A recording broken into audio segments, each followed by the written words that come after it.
Voilà, et c'est Sarah qui nous emmène à Lille pour une manifestation et sportive et culturelle. Mais oui, mais d'abord, laissez-moi vous dire l'amour que j'ai pour Lille.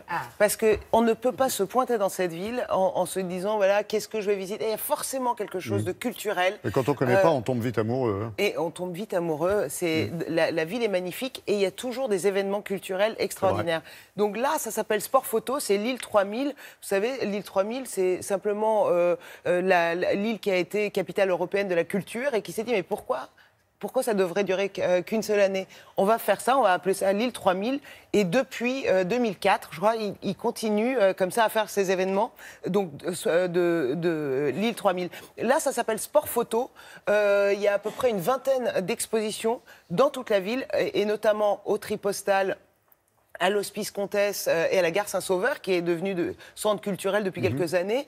C'est extraordinaire parce qu'à chaque fois, il y a un lien avec la ville. Donc, par exemple, là, il y a des photographies, des vidéos sur le football, par exemple, à Lille, ou le Paris-Roubaix. Voilà, donc concrètement, on explique ce que c'est, la place du sport dans ces lieux, et puis aussi montrer à quel point l'image du sport a un impact direct sur non seulement celui qui joue, qui participe, mais aussi celui qui regarde. Donc on est tous dans une émotion extraordinaire. Je vous prouve l'émotion par A plus B, regardez.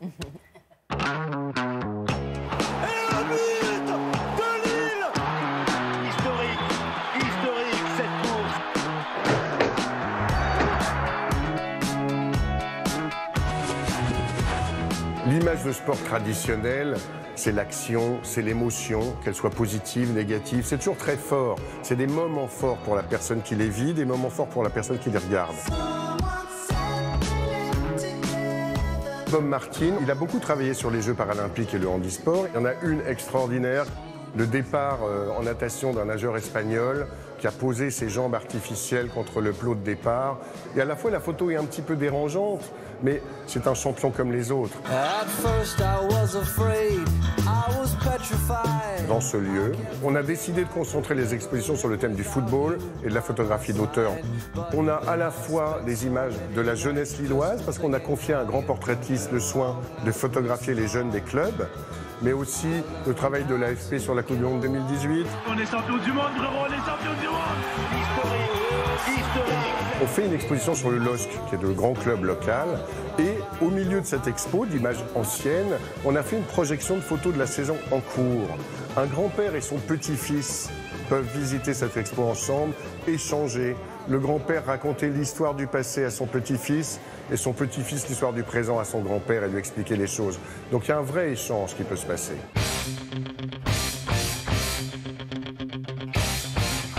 Mohamed Ali, en 10 photos, on raconte sa carrière avec ses sommets jusqu'au dernier combat de sa carrière pro.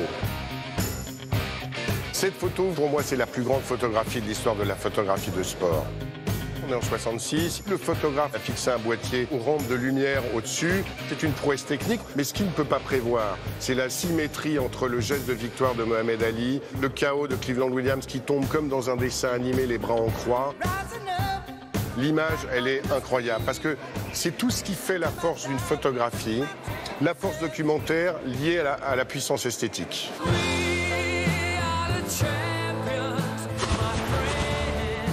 On voulait faire quelque chose d'important sur les JO aussi, parce que Paris va organiser les Jeux en 2024. Et donc on a fait plusieurs expositions sur le thème. On s'est appuyé sur le Musée olympique de Lausanne, qui a ouvert ses collections. Le Paris-Roubaix était un peu incontournable dans les choix d'exposition. On parle de l'enfer du Nord et cette exposition montre que c'est très concret. Les routes de pavés, c'est déjà pas facile, mais quand la boue s'en mêle, ça peut être une horreur, un cauchemar. Le sport, ça génère des émotions immenses, qu'elles soient positives ou négatives. Et la détresse ou la joie extrême sont extrêmement photogéniques.